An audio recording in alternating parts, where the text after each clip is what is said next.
Welcome to the Badger Dairy Insight webinar series, hosted by your ag educators on the dairy team from UW-Madison Division of Extension and the specialists. We hold these meetings every third Tuesday of the month from 11 till noon, bringing you up-to-date information and also relevant topics that affect the economic viability and profitability of dairy farms in our state. Today, we're really looking forward to a captive audience on manure processing. We do have, I would like to touch bases on our next webinar series that will be handling cows without actually moving them. That's going to be a topic next week or next month by Jennifer Van Oss. So we'll look for that and we'll explain some other information as we move forward. I would like to introduce Becky Larson. Manure, it's a messy business, but it's one that Becky has devoted her life's work on. By training, she is a biological systems engineer and she focuses on bio-waste systems, specifically manure systems and the intersection between environmental and economic cost benefits. Today, she is going to be talking about the different processing systems and the economics behind it. She grew up in Detroit, received her bachelor's, master's, and PhD from Michigan State University, and currently, after 12 years being on campus as associate professor and extension, she is housed in the Nelson Institute for Environmental Studies. So welcome, Becky. And take it away. Hi, thank you for the introduction. Hope everybody is enjoying the fall.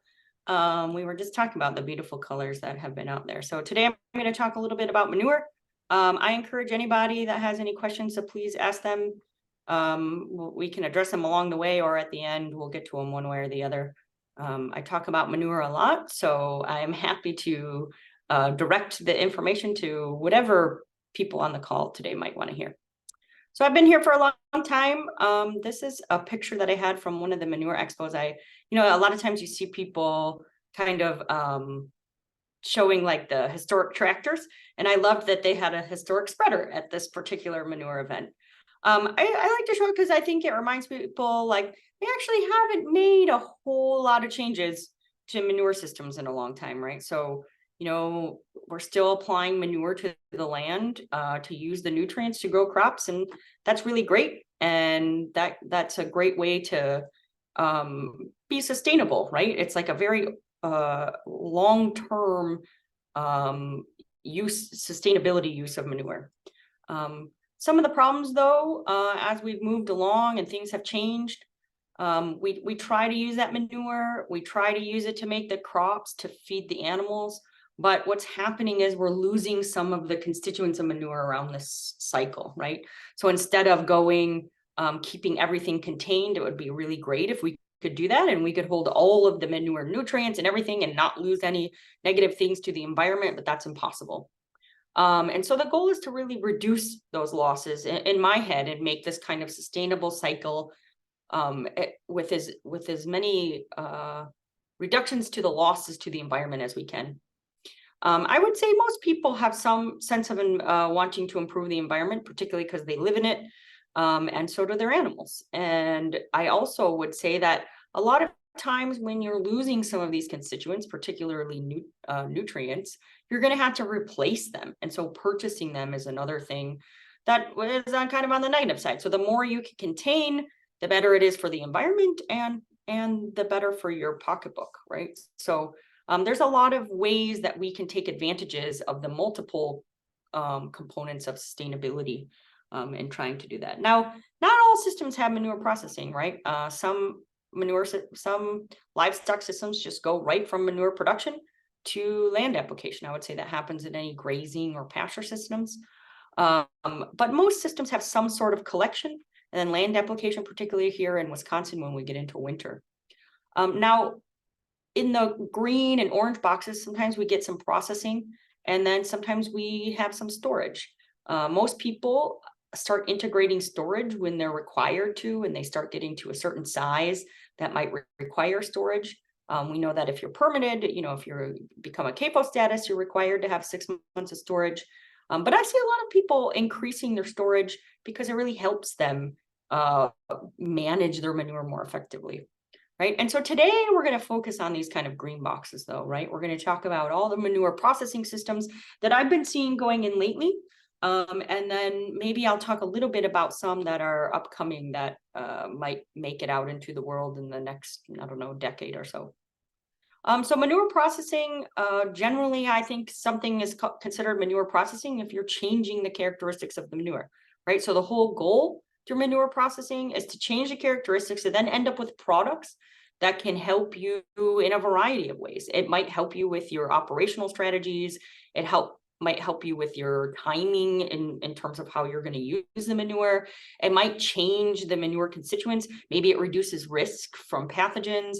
Maybe it increases the nitrogen availability. There's a lot of different ways that we might change nutrient characteristics. And the manure processing helps us do that. So there's all types of things. I'm going to talk about most of these today: composting, digestion, separation, pyrolysis, right? So there's a whole bunch of systems, some treatment to clean water systems that I have seen more of being installed in Wisconsin lately. And so I'm going to talk a little bit about each of those.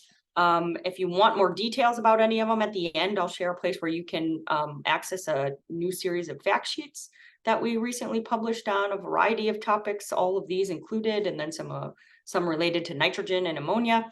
So that is more detail. And then I'm always available if you've taken a look at some of that and then to have some follow-up questions.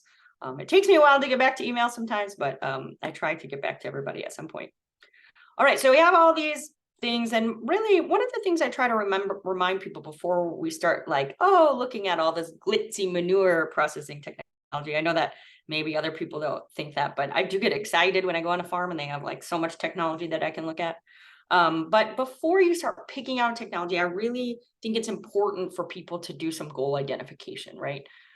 You can look at all these cool technologies, but if they're not going to get you to the point of the goal you're trying to hit, then it's really hard to pick a technology, right? So if you can be really specific and what it is that you want to change about your manure system, or what it is that is important to you, it's okay if, at this point you're like, I don't know. And so starting to think about, do I want to have less hauling needs? Do I want less money? Do I want to spend less money? I mean, everybody wants to spend less money, right? But then identifying how much money you are spending, how much manure you are hauling, what are some of the concerns you're having with your neighbors or your groundwater, or whatever might be going on, will help you select technologies that can get you to the outcomes you're looking for. I have seen a lot of people make technology selections just because the technology, I had someone tell me once, I don't know, I was feeling impulsive and it was cool, and now I have no idea how to it's not really working, and now I have to change all these things to integrate it into the system. So it's really important to try to identify why you want a new piece of equipment, and that'll help you. If someone came to me with a very specific goal, I can knock out so many of the manure processing things and give them a very specific few to look at. So again, being clear about what your goal is and then trying to make that goal specific. So I want to reduce costs from hauling. Well, it's better to come and say, I want to reduce costs from hauling from this is my current price tag. And then if you can say what your target might be, that would help you to pick out a technology. Or something like, I have too much phosphorus for my land base, so I need a method to handle this much excess, right? So it's really important if you can identify and try to be specific about what those goals might be. Again, having some data on your manure system is really important. I visited with a lot of farms over the years, and I would say I can generally tell how things are going to go based on when I'm talking to someone, how much information they know about their manure system, or at least that they can find, right? And they record. It's a lot, I know there's a lot going on. There's a lot to manage at a farm, but if you can even know how much you're hauling each year, even ballpark it, I did 50, 100, however many truckloads of manure, when they were leaving, what time of year, right? So some of that could be really helpful in trying to pick out a system, trying to size a system, and trying to get some kind of costs associated with how much it might cost to put it in and how much it might cost to run. then the more you can gain on how much labor you spend, equipment costs, energy, maintenance. So I think one of the things that people don't think about is how much labor goes into different things. And so understanding some of that financial aspect could really help you identify where you might be able to make improvements. Your manure characteristics are important. There are some processing systems that really aren't useful if you have solid manure or if you have very liquid manure. So it's important to kind of know a little bit about your characteristics. I always suggest make a diagram of your manure system. How is it all working and flowing? It's really important when you select components. I've seen people select components that don't fit into their existing manure system. And so they have to spend a lot more money to get that new component integrated. So it's really important to think about the whole system of how like integrating any kind of new manure piece might change that. Okay, so let's talk a little bit about manure processing now. Composting, I think this is maybe one of the technologies that gets, I get probably maybe the most questions about it. I would say it's the least, people don't think it's very exciting, but I think composting is one that has maybe the lowest barriers to entry and has really a lot of great benefits.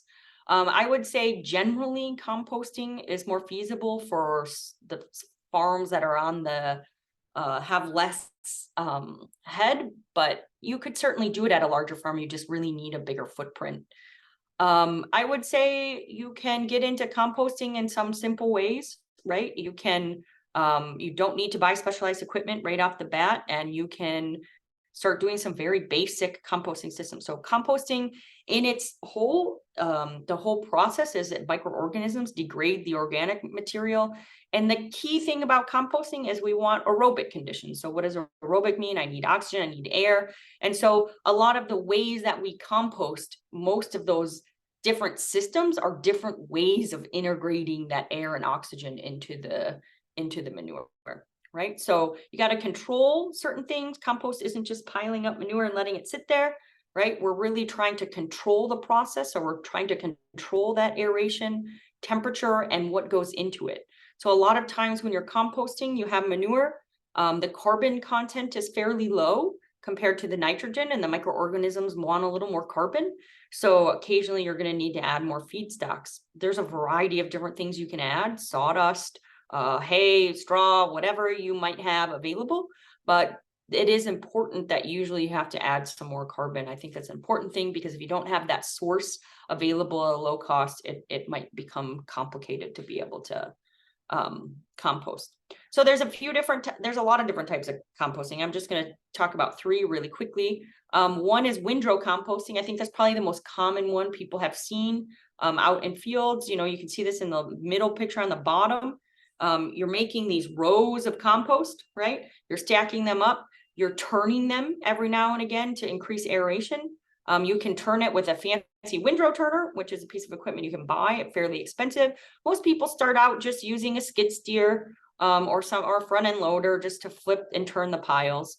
And then you can really do this pretty simply. You pile them up.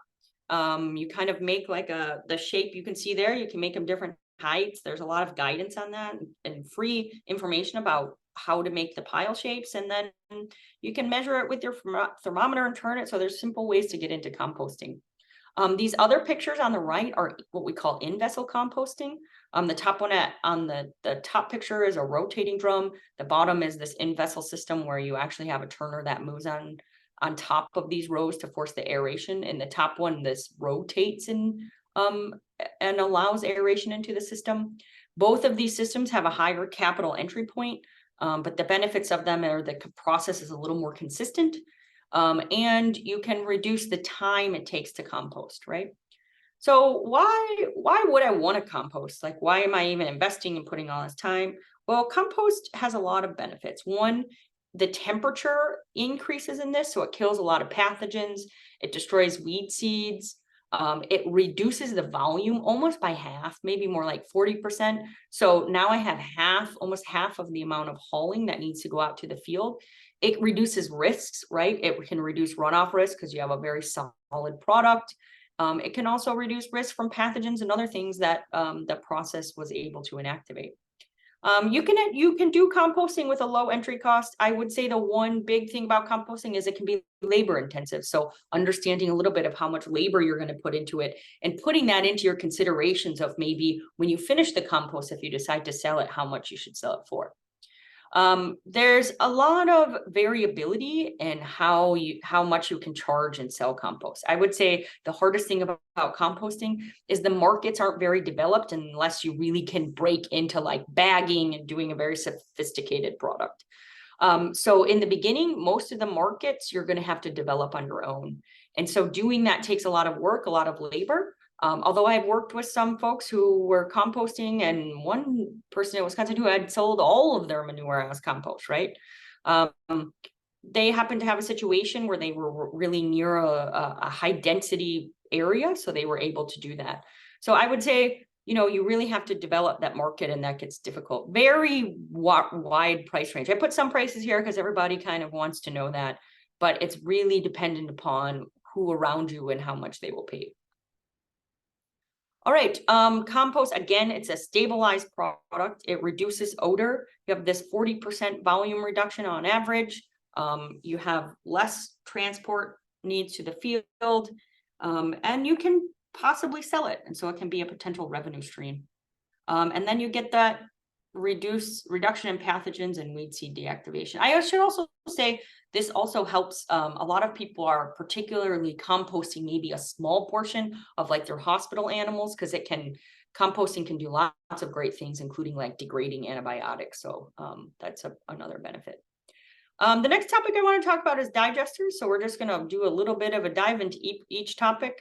Digesters in general, I think we've seen a lot of them going in over the last few years. Anaerobic digesters, they are able to take manure and produce biogas.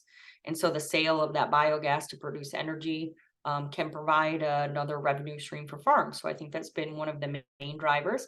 Interestingly enough, when I started here and I was asking producers why they had put in digesters, actually the driver at that time, a lot of them suggested it was more due to public relations and odor control.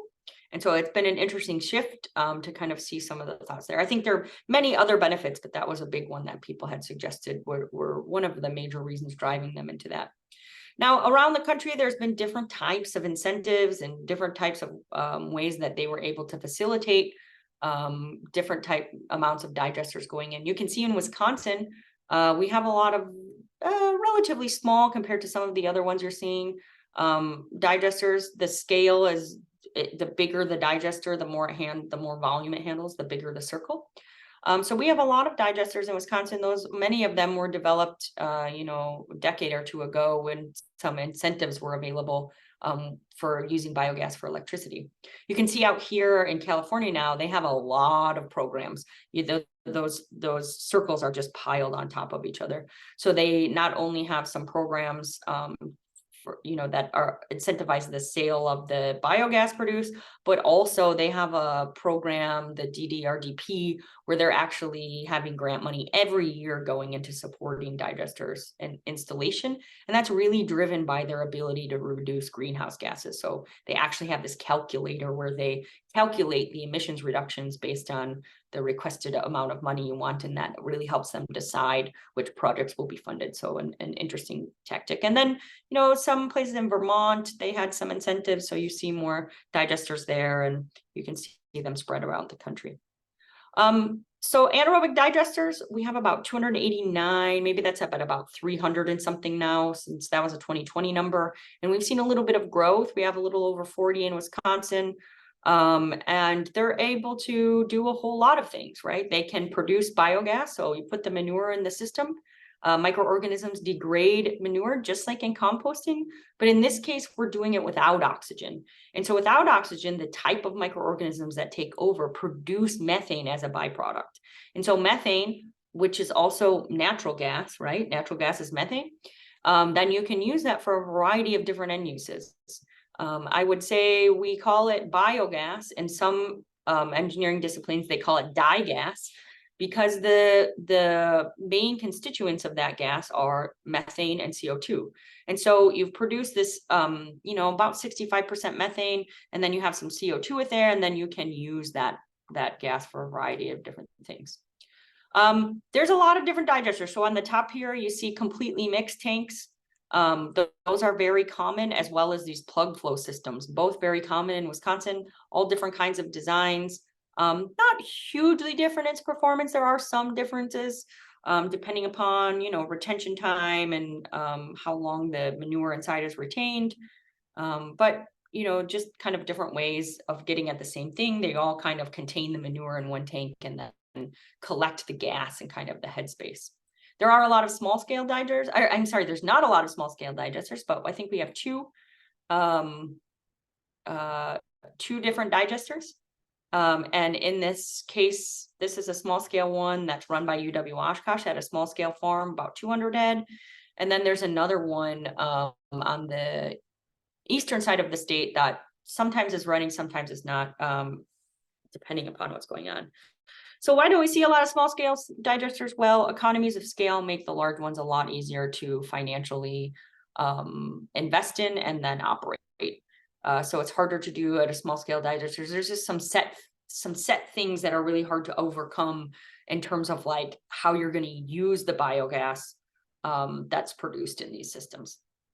There's also something called a dry digestion system. So those systems I showed before, they're liquid or slurry systems. So you're pumping manure in each day, maybe multiple times a day. So manure goes in, manure comes out. The dry digestion system's a little bit different. I know these kind of look like a garage door or something. You can kind of see some feedstocks piled up there. You can put manure in them. You can put municipal solid waste, but they're more for solid waste. So if you had solid manure from a livestock system, you could feed it into there, and then they operate in these kind of like bays, and you seal them up for the retention time of like 30 days and collect the gas during that time period. Then you open them back out and remove the feedstocks and then put in new feedstocks. So this particular one is at UW Oshkosh that operates this. So all different kinds of digesters. What do we do with the gas? Well, you can directly burn it, but that usually doesn't have a lot of financial incentives because you're competing with what is directly available in natural gas, right? And that natural gas is fairly cheap, so it's hard to produce biogas at something that can be cost competitive with that. There was a time when people were using this biogas for electricity generation. I would say there's still a number of digesters doing that. But I would say that this has a lot of maintenance associated due to some trace gases like hydrogen sulfide. So this is pretty costly. And when you don't have incentive programs that allow for the contract rate to be very high, we saw a lot of these systems kind of closing down after they lost their contract rate. For example, many in Wisconsin were able to get 8, maybe to 10 cents a kilowatt hour. And after those contracts and those incentives ran out, then they were offered maybe 3 cents a kilowatt hour, something in that range. And it's hard to make the system financially viable at that rate. What we're seeing more now is this biogas use, which is something people call bio-CNG or RCNG. And so what we're seeing with these systems is that people are taking the biogas, removing the CO2, and then they're injecting that into the pipeline, into the natural gas pipeline. So we're cleaning it all up, making it very similar to natural gas. So it's, just the methane component up to like 99% something in there, and then either injecting it or putting it into compressing it into these trucks and then hauling that to an injection point.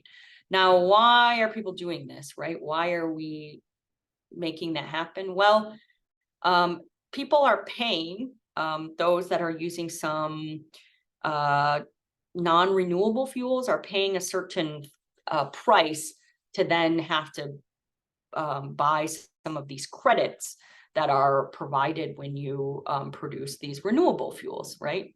And so there's 2 programs. One is run by the EPA. It's called the Renewable Fuel Standard, and something called RIN credits. So each gallon you produce gets a RIN identification, renewable identification number, and then you can track that and trade those.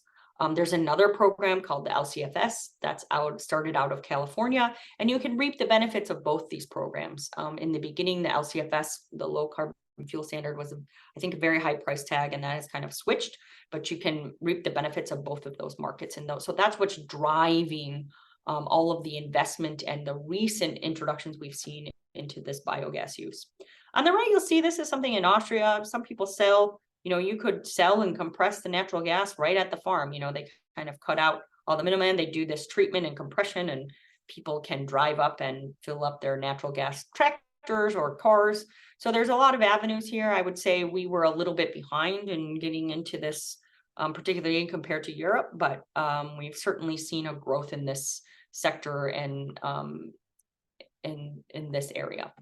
I will say that, again, the economics is tough for people trying to purchase these, particularly at smaller scales. So per animal unit, the cost of investment goes down as you increase the number of animal units, right? So there's, again, some of that's to do with the economies of scale that are available.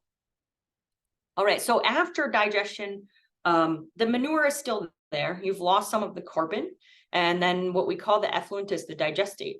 There's pathogen reduction, big pathogen reduction, over 90% pathogen reduction. You get odor reduction, some antibiotic degradation, not as much as composting, but you see it. Huge reduction in greenhouse gas emissions. And then on the other side, you do get some increase in ammonia concentration. So some would say that's good because ammonia is plant available, but as we mineralize that organic nitrogen, we can increase losses. This graph here is just kind of to show you, now we get a lot more nitrogen losses from storage after we go through digestion. There's a lot of ways we can mitigate that.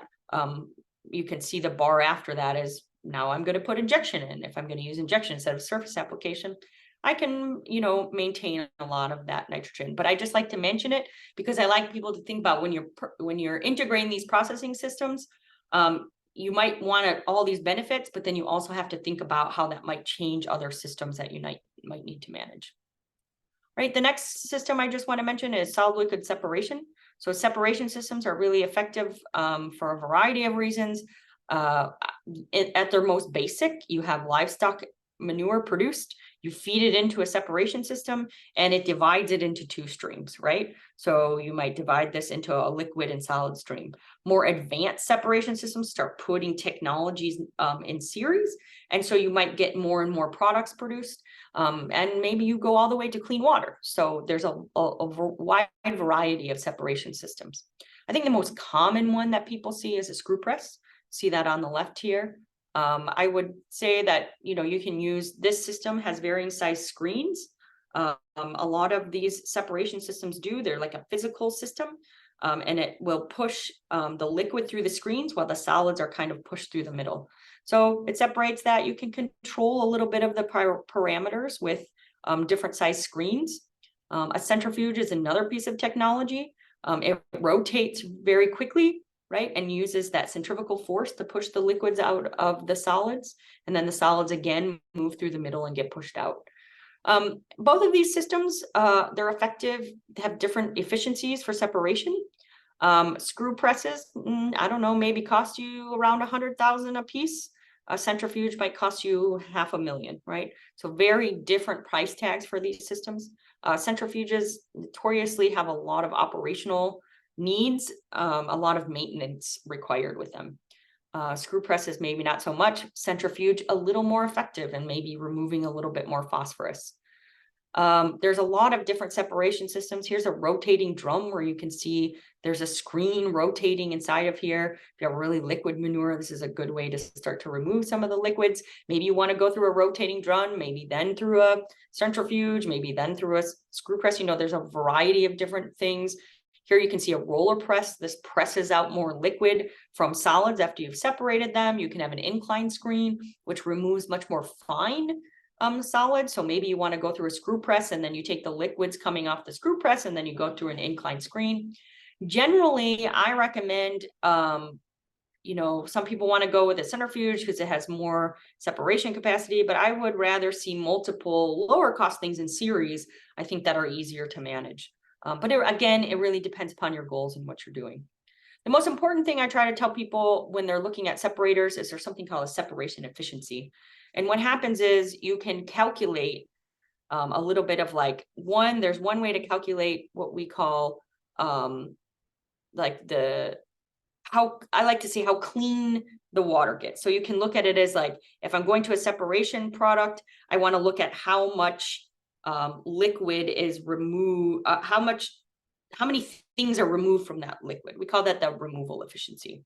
And then I might have the separation index, which tells me how much comes off in the solids. So for example, you'll see that separation index for TAN, and that's ammoniacal nitrogen. Not much separation of ammoniacal nitrogen into solids, but you do remove some from the liquid stream in that green on the left-hand side. So these separation indexes are really important because they kind of tell you how a system can perform. So if my goal is to remove phosphorus and I pick a system with a low phosphorus separation efficiency, well, then that's not going to achieve my goals, right? And so what I try to tell people is every system, all of these parameters have different separation efficiencies. Lots of people just want to look at solid separation, but the solid separation efficiency is not the same as nitrogen and phosphorus. So you have to look at those parameters differently. The whole goal with separation here is you're trying to change the characteristics, right? So you can change the nitrogen to phosphorus ratio, and then you might be able to improve the way you use the components that you produce. For example, I might have manure with a 6% solid, say, and so I have about here like maybe a 2-to-1 nitrogen to phosphorus or something, maybe a 3-to-1. Oh, I have it down here, a 3-to-1. And then separated liquids, after I go through a separator, I might push that to 4-to-1. And then my separated solids might be a 1-to-1, right? So now I can try to use these products more effectively out in the field and change my hauling costs, reduce my risk. I might have some fields where I want the separated solids because they're really far away and they're near, a stream, and I want to be careful. And so I want to use those separated solids in that location. So there's a lot of different purposes that you might want to do this. A lot of people these days are using separated solids as bedding for animals, right? So you might have a different strategy there and then want to really increase the solids removal. So there's lots of ways to operate these systems, lots of different ways to achieve different ratios of products. And then they have a lot of benefits. Number one, they have a huge reduction in greenhouse gas emissions. In some recent modeling we were doing, maybe even more than digesters. They also help you reduce nitrogen losses. So lots of great benefits of separation systems. I'm going to move on to the next technology. I wish I could talk forever about each one, and I maybe am talking too long about each one, but there's a lot of great things about each different one. But I want to cover these other a little bit more advanced technologies before we run out of time. So another product that useful system is a Struvite recovery. People have been working on these systems for a long time. And I would say this particular one that they've tested a lot in Washington on actual farms, right? So they had a full scale system that they were testing at a variety of different places. So provided some great data. A lot of manure processing systems, when they're new, are only done on like pilot scale. So it's hard to really understand how they're going to affect things at the large scale. But so what this system does is it has this fluidized bed system, and it takes the nutrients within there, and you're typically maybe adding some magnesium or something to force the right concentration so that you get the struvite to form. And you can see the picture of struvite in the middle. And so that forms and it settles in these fluidized cones, and then you can pull it out at the bottom, right? So the idea is you're removing this product that now you could sell, or you could use more effectively as a fertilizer, right? So you're not going to lose as much like nitrogen from the struvite because it's bound in this thing in storage as you would if you just had an open manure storage, right? So there's a lot of different things. One of the reasons people are doing this is because if you have not a big land base for phosphorus, you're able to remove a lot of phosphorus from the manure in a form that's easier to transport, right? So this is very condensed, no water, like very little water in this. And so I can sell and ship this much more effectively. And people are more aware of how to use this product.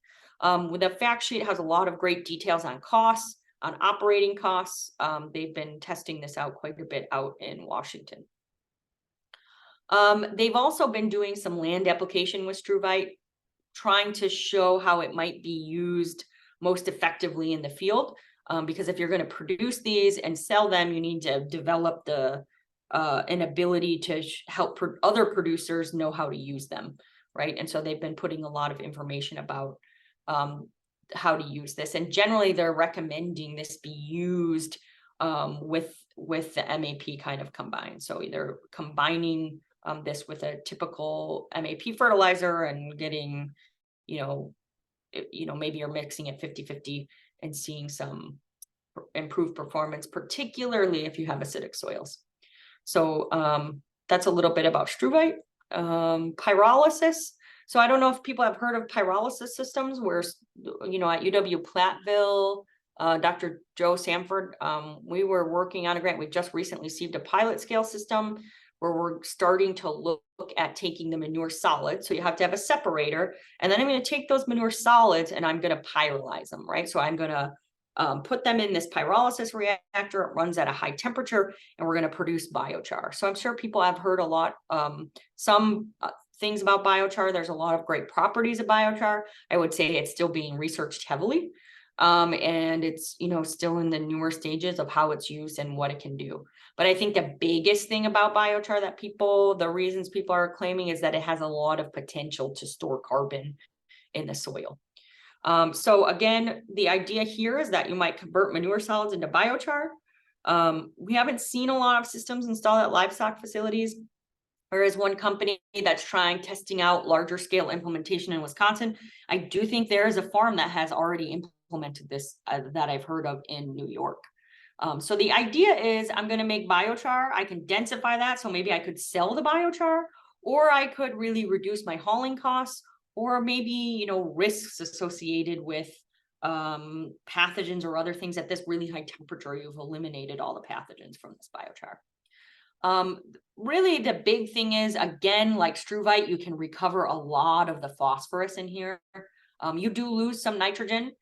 We see less nitrogen loss if we make the biochar on the only separated manures, because it's organic nitrogen in there, compared to if you did it on all of the manure. And so then the idea is, what can I do with biochar? Well, you can apply it to the soil. You can use it as a fertilizer. It can store carbon. You can integrate it into different processing systems. One of the big things we've been studying that I think looks advantageous is that possibly this biochar can be used in digesters to reduce the hydrogen sulfide. So could have quite a bit of potential to reduce the cost of those systems there. But the biochar has a whole bunch of benefits in terms of water holding capacity and sequestering carbon and improving soil health. So there's a lot of things there that might be beneficial. So, but still being tested a lot. I'm hoping that in the next few years, keep your eye out, because I see a lot more field scale studies with the introduction of the pilot scale system at UW-Platteville. Pelleting systems. This is another system that is available out there, and we're going to take manure. In this case, typically you're taking a large farm is typically going to do this. Just because the economies of scale, again, with this particular technology are quite expensive. So we've seen this being introduced at very large farms, generally because they don't have the land base necessarily to apply all of their manure nutrients. And so you can really densify and sell those and again, another product that is more easy to transport, right? So it's densified those nutrients quite a bit. And then has less risk, again, due to pathogens or other things, and is a little easier to apply for those that aren't livestock farmers, right? So you can apply this with a little bit more precision. The cost of this is pretty large. So the capital cost, that's why we're seeing these go into some very large cows. I've only seen them maybe on facilities with more than 15,000 cows. Now that price tag, like with everything, might come down over time. But again, we're seeing these products, these systems going in at large farms. But that doesn't mean you couldn't purchase the products if you were interested in some of these products that I'm talking about from these larger farms. All right, one of the last systems I want to talk about is treating manure to produce clean water. So there's quite a few different technologies that are available out there to take manure to clean water. This might be beneficial because you don't have the risk associated with land application of traditional manure. and we can take the clean water and either discharge it. That's one method. You could also use it for the animals to drink. It's it's clean. I actually drank some of the water on one of the farms. It has to hit certain standards. You could use it for a ton of other reuse purposes. I think it's interesting that we've seen a lot of these going in Wisconsin, where we have maybe more abundance of water than some other areas around the country. But I think we'll probably see a growth of this in other areas where the water is really in high demand for irrigation and other things. And I'm sure, as the climate is shifting, our need for water might change here in Wisconsin as well.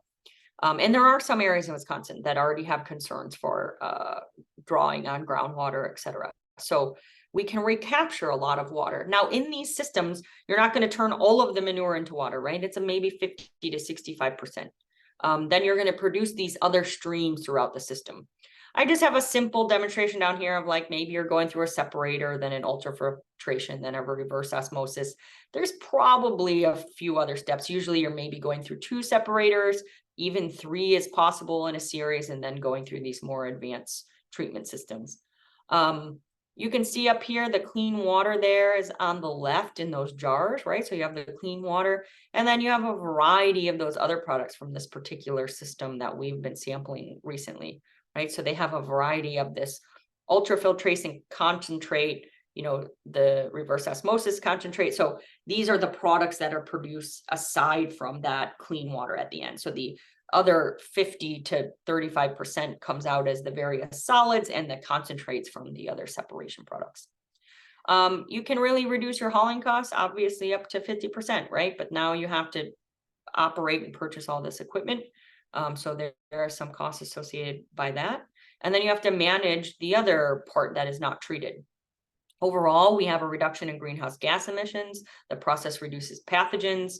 It also densifies nutrients. So maybe these solid components, maybe there's some other processing you want to add on to this, right? I have actually seen a lot of these clean water systems be put onto a digester, right? So I'm going to go through a digester. I'm going to then produce clean water.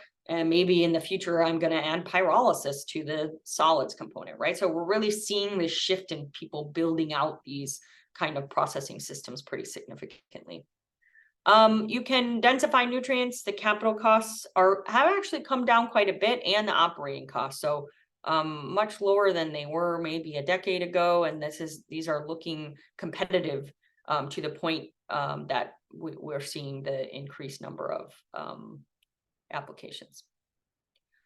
In the system we're measuring, you can see the real changes, like in this table that you can see is like the digest date, right? So that's what's going into the clean water treatment. And then you're getting all these different products produced along the way. And then you have to manage those products, but then you have the clean water in the end, right? And so you no longer have manure in its original form, but you have these different products now. But maybe you can use the separated solids in different ways, or the separated liquids now that you have. I'm sorry, the separated solids that you might want to be using in a different way. So you have to still manage all of these things. I think it's important to understand for all of these processing systems is that now you have to manage the different products in a way than you would be before. I was at a farm once that had a separator and then was just randomly combining them back together. I actually think we might be doing it at the research farm right now. That really doesn't give you many benefits, right? You're putting all that money into it. I think, at the research farm, they have an eventual goal of separating those and using them differently. But if you're really not managing these products, you're not going to realize all the benefits and the labor and the hauling costs, et cetera, that you might be able to if you were to integrate that system more. So again, you have various products to handle. The greenhouse gas emissions are a big reduction, similar to what you'd see maybe. It's scenario 11. So if you look at this graph in the lower corner here, scenario 2 is a farm with no processing. Scenario 11 is the system with the clean water treatment. So you get a bit of reduction in the greenhouse gas emissions. And then you have all these new products to manage. But again, these are all systems that you've got to now manage on top of the system that you were using before. I will say that a lot of these systems that are reducing greenhouse gas emissions, as well as maybe having an impact on water quality, based on how you can now use the products in a more effective manner and maybe improve your nutrient use efficiency, that's really a win-win. I can see that around in many places of driving that. And we are seeing that maybe there could be some funds available to try to support some of this going in, like some of the credits people are getting from some of the digesters.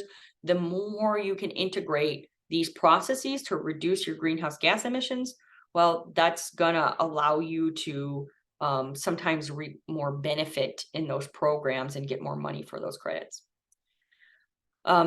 Again, there's a lot of resources out there that we've put together that cover all of these topics. I know I only touched a little bit on each one today.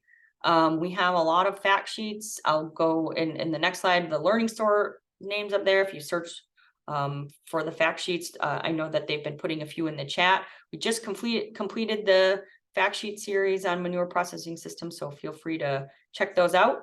We also have a virtual farm that we put together a few years ago. You can kind of click around. We worked with Penn State to do that. You're welcome to look at the impacts, and there's some different systems in there and some of the sustainability aspects of some of the manure systems. Again, on the learning store, you can search either A4192, which is the manure processing fact sheet series, and then you can search Larson, which will bring up every fact sheet that I've put together with my team over time. I do want to say there's lots of new things coming along the way. You know, there's a lot of research going on. I am working on a team right now who is developing the ability to try to extract ammonia. And they've been very successful in using some electrodes to separate nitrogen from manure and extract that. And so there's a lot of tools that might be coming down the pipe. What I would say is, as these things are developed, if you're interested in trying to implement them, start getting together the information about your own manure system and looking at your goals, so then you can more effectively select the technology that you're looking for.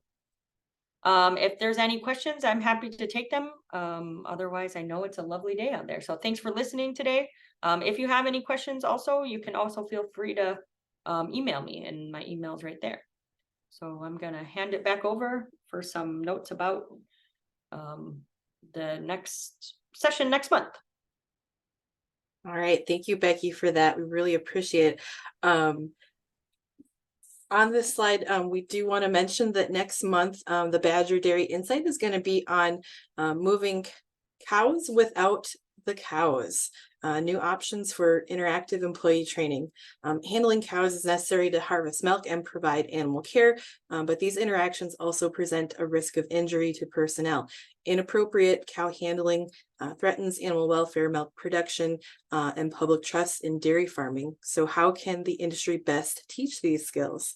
And interactive learning experiences can help build confidence by allowing dairy workers to actively participate in their own training. So join Dr. Jennifer Van Oss and Jim Versweveld, who will be discussing the interactive learning and the Moving Cows digital education game.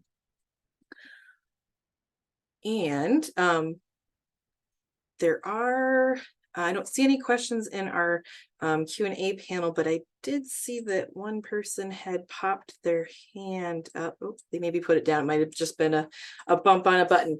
But I did have a couple of questions for you, if you don't mind. One of the questions I had was, are there ways to partner or work together to make some of these technologies more feasible for smaller scale farms? Yeah, I think what I've been seeing lately is that some are trying to pair together in order to use some of these technologies at their own farms. I will say I've seen a lot of farms bringing their manure to some of the larger farms that have made it, who have purchased these particular processing systems. I will say there's lots of technologies and ways to manage your manure. Today, we talked a lot about processing, but I would say like composting is definitely something that's available to small scale farms. And I would say there's a lot of management options that maybe you don't want to get into this aggressive level of, trying to integrate all of this equipment, but maybe you want to use injection, or you want to empty your storage more often, or you want to start implementing some storage, right? So there's some lower cost things that might be available. And that segues to my other question, actually, which is, how do you account for the extra management that some of these new technology implementations may create? I know that a lot of people ask lots of questions as they're going into these discussions with different, manufacturers and product placement folks. But how do we make sure that we're asking the right questions to really truly be able to account for some of the management that we're now going to have to be doing with these new technologies that we may not be as familiar with yet? Yeah, absolutely. So there's kind of two routes that have happened.